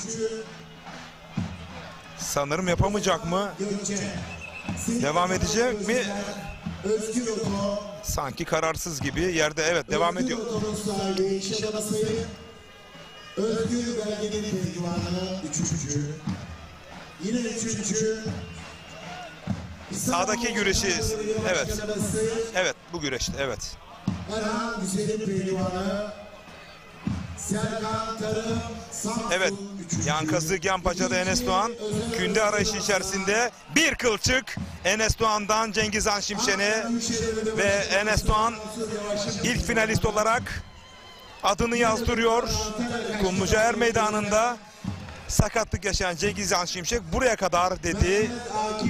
Enes Doğan Taş pehlivanlık güreşlerinde Kocakaya pehlivanı 3. Enes Doğan, Cengizhan Şimşek galip. İstanbul Çatalca Belediye Başkanı Sayın Erhan Güzel'in pehlivanı Caner Arslan 1. Deste orta boy pehlivanlarımızın bakın risk aldı zaten. 28 gündür Sakatlıktan nüksedince risk aldı ama bu güreşlerin yapılması için bu sahanın kurumunda emek harcayan Enes Doğan Kumluca Belediye Başkanı finalde. Yardımcılarımız Sayın Ali Osman Duran, Sayın Erhan Gazi Kökçü, Sayın Evren Bolçu, pehlivanlarımızın madalyalarını takdim etmek üzere Er Meydan'a davetimi arz ediyorum. Emin hocam bir es verir misin? Evet değerli güreş severler, saygıdeğer misafirlerimiz, kurban oluruz şanlı bayrağımızın yıldız ile hilaline, görmüş olduğunuz koç iyiler güreş yapacaklar büyük ortanın finaline. Yenen birinci, bakalım ise ikinci olacak. Enes Doğan'ın finaldeki rakibi Sulcan Zeybek mi, Fatih Atlı mı olacak? Pehlivanın başına konacak. Büyük orta boyu final müsabakası. Balıkesir Büyükşehir Belediye Başkanımız Sayın Ahmet Akın adına güreş yapıyor. Yine bugün burada Balıkesir Bigadiş'te faaliyet gösteren Ertemler Un ve Yem Fabrikaları sahipleri, ünlü iş adamları Sayın Mustafa Ertem ve Mustafa Ülker adına güreş yapıyor. İhsan Derin, Balıkesir Bigadiş. Balıkesir Sıldırgı Belediye Başkanımız Sayın Serkan Sak adına güreş yapıyor. Yine bugün burada iş adamı Sayın Sefer Sönmez adına güreş yapıyor. Burak Bozkurt, Balıkesir Sıldırgı. Büyük orta final müsabakasını Antalya bölgesi hakemlerimizden Hacı Karadağ hocam yönetecektir, arz ederim. Allah Allah, illallah, Muhammedun Resulullah. Finale giden koç iğnelere dualarla diyelim maşallah. Allah terman versin. Sağlıkçılar, sayın doktorum, lütfen Er Meydan'a gelin.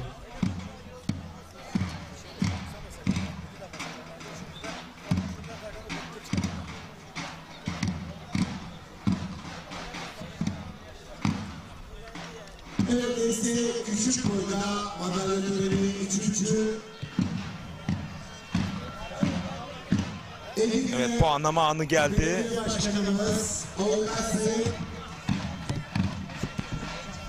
Filiz Gencan Akın Pehlivanı Serhat Çelik'i yine 3. Filike Belediye Başkanımız Sayın Mustafa Genç'in Pehlivanı Yusufcan Zeybek yine bileklerini ve parmaklarını sağlıkçılara kontrol ettiriyor. Sanırım bir ağrı söz konusu. Teşekkür ediyorum pehlivan. Buğra Ertem. Benim de eski rakibiim Osman Ertem'de mahkumu 3. Birinci Faruk Çakır. Antalya Baş güreşlerde puanlama saati. Aksu kulübünün pehlivanı. Yine bakımına Şen ortakları sahibi Sefa İlge, eski şampiyon, eski pehlivan, Sefa İlge pehlivanı, Bir portre, bir boy, hepsini al. Faruk Çakır birinci. Ne kadar yakınlıktan?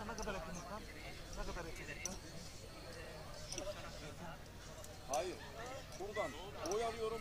Buradan. Evet, pehlivanlarımızın madalyalarını takdim etmek üzere 6, 7, 8 Eylül 2024 tarihinde tüm güreş sever halkımızı Evliyalar Diyarı Kadimşehir Elmalı'ya davet eden tarihi Elmalı Güreşleri Tertip Komite Başkanımız, aynı zamanda Elmalı Belediye Başkanımız Sayın Halil Öztürk'ü, yine Elmalı Belediye Başkan Yardımcımız Sayın Hasan Aydın, Demokrat Parti Kumluca İlçe Başkanımız Sayın Ramazan Hoynazlı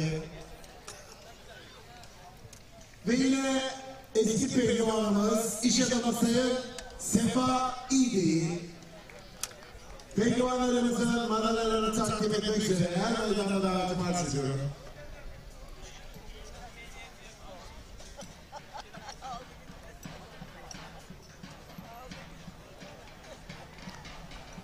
Yusufcan Zeybek'in sanırım bir ağrısı söz konusu.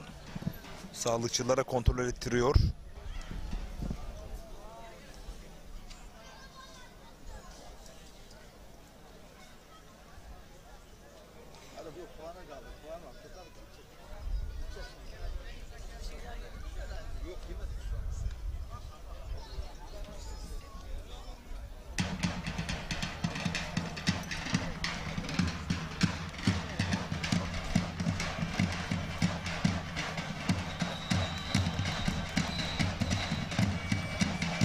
Evet, 6-7-8 Eylül 2024 tarihinde tüm güreşsever halkımızı tarihi Elmalı Er Meydanı'na davet eden Elmalı Belediye Başkanımız Sayın Halil Öztürk'e, Elmalı Belediye Başkan Yardımcımız Sayın Hasan Aydın'a, Demokrat Parti Kumluca İlçe Başkanımız Sayın Ramazan Daha henüz güreşip güreşmeme konusunda sanırım kararsızlar.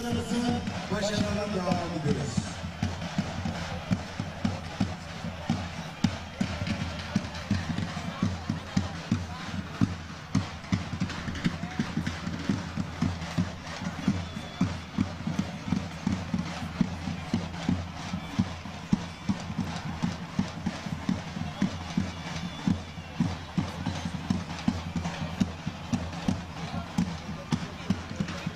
Başaltı pehlivanları er meydanında hazır olunuz. Başaltılar.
Türk yağlı güreşinin en teknik baş pehlivanı Fatih attı bakalım.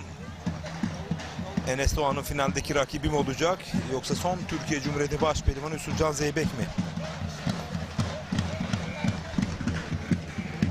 sağlıkçıların durumuna bakıldığında Yusufcan Zeybek bu mentaliteyle biraz sanki performans yüzdesi aşağı düşebilir. Çünkü o parmağındaki sakatlık oraya takılacaktır. Bakalım puanlamada neler yaşanacak. Önümüzdeki hafta 5 Mayıs Pazar günü Muğla Fethiye Karaçulha yağlı pehlivan güreşleri Fethiye Belediye Başkanı Sayın Alim Karaca himayelerinde tertip edilecek. Ve 10, 11, 12 Mayıs'ta da CV Enerji Yağlı Güreş Ligi olacak. Dolayısıyla bu organizasyonlar çok büyük önem arz etmekte pehlivanlar özelinde.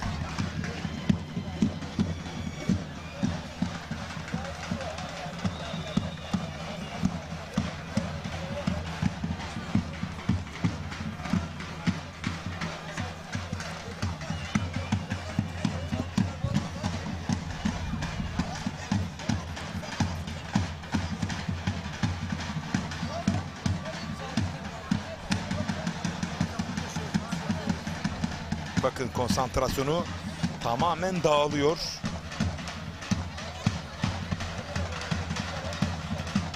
Fatih Atlı ustası, abisi, büyüğü, centilmence bir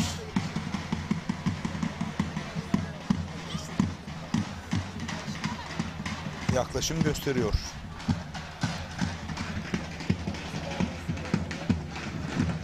Evet, küçük orta, büyük boyda madalya sıralaması.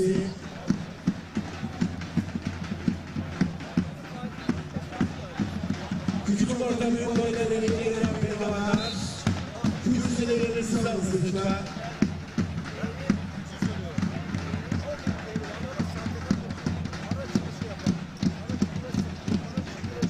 Evet, küçük orta, büyük boyda dereceye giren pehlivanlar kürsüye.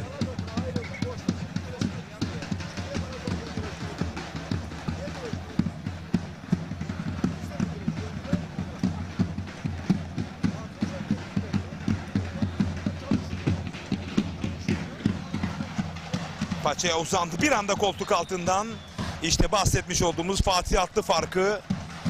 Ama konsantrasyonu dağılan Yusufcan Zeybek buraya kadarmış. Finalin adı Fatih Atlı ve Enes Doğan değerli güreş severler. Enes Özbek, Oğuzhan Ünal çok teşekkür kürsüye. Enes.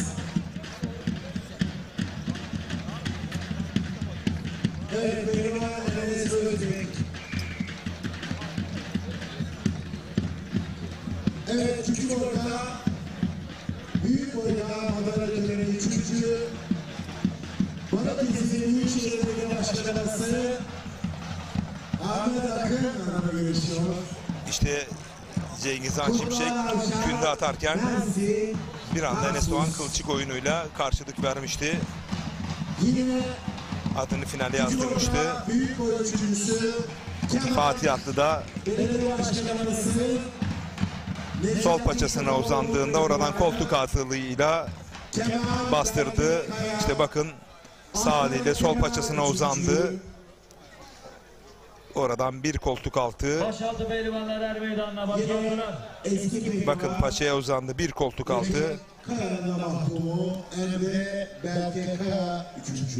İkinci İzmit Belediye Başkanı Sayın Avukat Sayın Fatma Kaplan Hürriyet'in pehlivanı Oğuzhan Ünal 2. Birinci Gökçük Belediye Başkanı Sayın Ali Yıldırım Sezer'in pehlivanı. Yine Gökçük Yağlı Pehlivan Güreşleri güreş ağası. Yani sahanın ortasında sandalyelerin olması hiç şık değil. Peki biz kısa bir reklam arası verelim.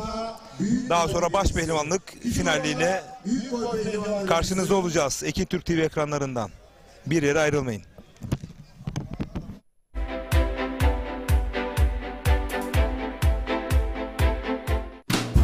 Bereketli tarlalardan lezzetli sofralara bir yağ ayçiçek yağı ve Birma margarin.